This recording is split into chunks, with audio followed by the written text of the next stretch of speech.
Hurry up, old man. Enough. You think you can beat me? Watch me. James Thompson's heavy mop bucket clattered to the ground as Ryan Mitchell's foot connected with it, sending soapy water splashing across the polished floor of Elite Fitness Center. The 45-year-old custodian, a black man with salt and pepper hair and a quiet demeanor, staggered but didn't fall. Around them, a dozen well-heeled members paused their workouts, their eyes wide in the upscale Dallas gym where Texas oil executives and local celebrities honed their bodies.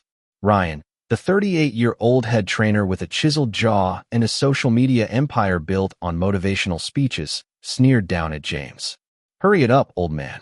These mats don't clean themselves, and neither do you if you're too busy daydreaming."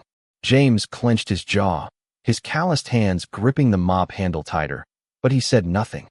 Little did Ryan know, those hands had once wielded something far more dangerous than cleaning tools, and the storm brewing inside James could shatter Ryan's world in ways he never imagined.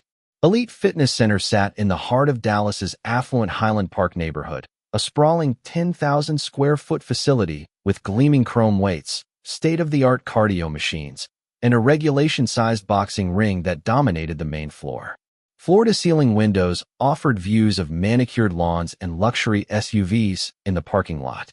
Ryan Mitchell owned a quarter stake in the place, having parlayed his minor success as an amateur boxer into a lucrative career training the city's elite lawyers, doctors, and tech moguls who paid top dollar for his warrior mindset sessions. His Instagram, with over 150,000 followers, was filled with clips of intense workouts and quotes about conquering weakness. But behind the facade, Ryan's ego was as fragile as glass, and he ruled his domain with a mix of charm for the paying clients and contempt for the staff. James Thompson had been the night shift custodian for 4 years, slipping in at 7 p.m. after the day crowd thinned out. He lived in a modest apartment in South Dallas with his 17-year-old daughter, Emily, who was applying to colleges and dreaming of becoming a nurse. James's wife had passed away from breast cancer 5 years earlier, leaving behind a mountain of medical bills that forced him into this low-paying job, $15 an hour to scrub sweat and grime while the gym's patrons sipped protein shakes. But James wasn't just any janitor. In his youth, he'd been a regional boxing champion in the Midwest, with Army hand-to-hand combat training from his 8 years in the service. Those skills were buried deep, gathering dust like the trophies in his storage unit, sacrificed for stability. He watched Ryan's classes from the shadows, noting the trainer's sloppy footwork and risky defenses that could get his students hurt in a real scrap. Coach Hernandez, the gym's veteran Latino instructor with 28 years under his belt, had spotted James's subtle corrections, how he'd adjust his stance while wiping mirrors or shadow box without realizing it.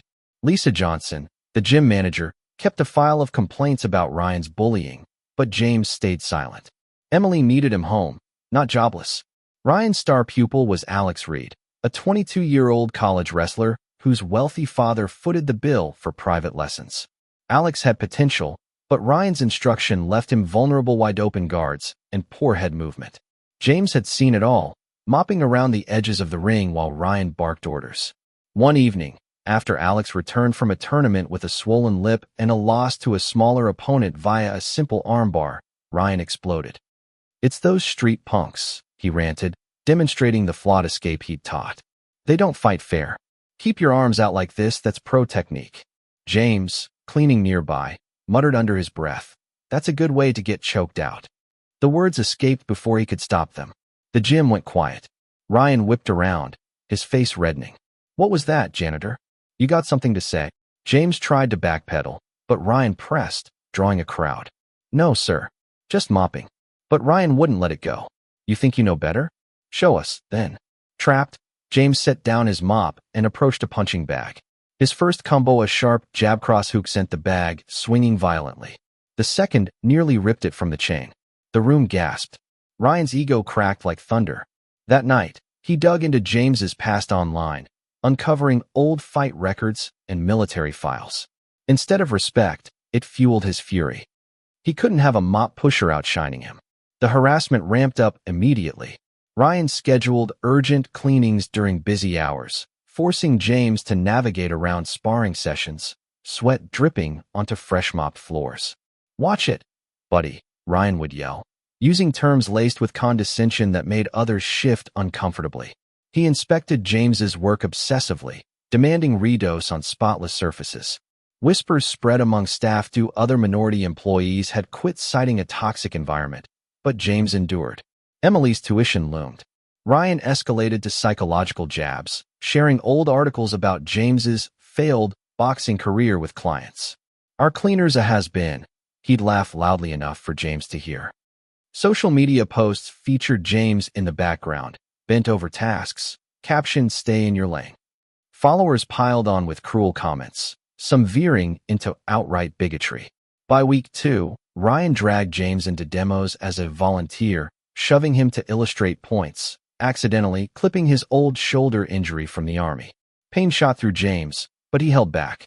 The breaking point came during a packed class when Ryan ordered James to hold mitts. Strikes grew harder, missing pads on purpose. A sharp blow to the bad shoulder made James drop them, fist clenching instinctively. "Yeah, walk away like always," Ryan taunted. That weekend, Ryan posted gym footage of James's bag demo, twisted into mockery. "When the staff gets delusions of grandeur, stay humble." The video blew up, comments flooding with hate.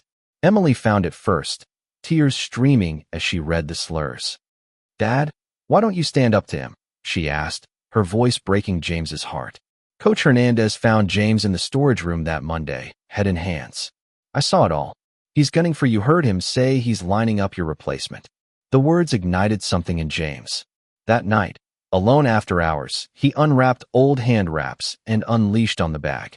Combinations flowed like poetry, power from years of restraint. Hernandez, returning for keys, watched in awe. "How long you been holding that in?" James confessed his history. "Ryan's teaching junk that'll get kids hurt." Hernandez nodded. "Fight back. Challenge him publicly. His ego won't let him refuse." James posted on Ryan's Instagram at 4 a.m. "If you want to prove who's the real deal, face me in the ring. Winner stays, loser goes. Or are you scared of a fair fight?" By morning, it was viral. Ryan's followers demanded action. He accepted for Friday night, turning the gym into an arena. Bets flew, streams set up. Ryan trained like a madman, posting hype. James prepared quietly with Hernandez, his skills razor sharp. Friday arrived electric. Over 150 spectators crammed in. Ryan trash-talked. James was stoic. The bell rang. Ryan charged with wild swings. James dodged effortlessly, making Ryan look amateurish. Round 1, evasion clinic. Round 2, precise counters snapped Ryan's head back. Round 3, Ryan's desperate haymaker met James's counterhook crack. Ryan dropped cold. James checked on him compassionately as the crowd roared. The video exploded online, justice for James trending with millions of views. Pros praised James's mastery. Ryan woke to ruin, followers fleeing, sponsors bailing. Panicked, he lawyered up with slick attorney Mark Donovan, filing assault charges. Unprovoked attack, they claimed, editing footage to hide context. James was arrested at dawn, Emily watching in horror as cops cuffed him. Ryan played victim on local news, jaw bandaged dramatically. "I mentored him, and he tried to kill me." Public opinion swayed with selective clips, comments turning ugly. Emily fought back with TikToks. Old photos of James's medals, his volunteer work coaching kids before hard times. "My dad's no monster's a hero who took abuse from me." Views soared. Hernandez leaked audio of Ryan's slurs and threats, flipping the narrative. Justice for James resurged. Trial day in Dallas County Court. Media frenzy, divided crowds. Donovan argued James's training made him liable, downplaying harassment. Ryan testified tearfully, but cross-exam cracked him. Lisa testified to documented abuse, risking her job. Hernandez's tapes played Ryan's racism exposed. James spoke calmly. "I took it all for Emily, insults, pushes, mockery. But a man's got limits." Ryan erupted. "You ungrateful, I gave you work. You people always want more." The outburst sealed it. Jury out 50 minutes, not guilty. Ryan ordered to pay $80,000 damages. Ryan's license revoked by Texas Combat Commission. Jim fired him. Lawsuits piled from ex-staff. He fled to a dead-end job in Oklahoma, debt crushed. James opened New Horizons Martial Arts in East Dallas, sliding scale fees, focusing on self-defense and ethics. Strength protects, doesn't bully. Emily thrived at University of Texas, her thesis on workplace justice a hit. The academy boomed, inspiring 250-plus gyms nationwide. Pros visited. A docuseries aired on HBO, reaching 30 million. 1 year on, James surveyed his thriving center, kids learning anti-bullying, adults gaining confidence. From custodian to icon, he'd proven dignity wins. Ryan's tale warned of unchecked ego. James's inspired resilience. What do you think about the themes of violence and injustice in this story? Share your opinions in the comments below. Do you believe standing up physically is ever justified, or should it always be through legal means? Take a stand and let us know your views. Your thoughts could spark an important discussion.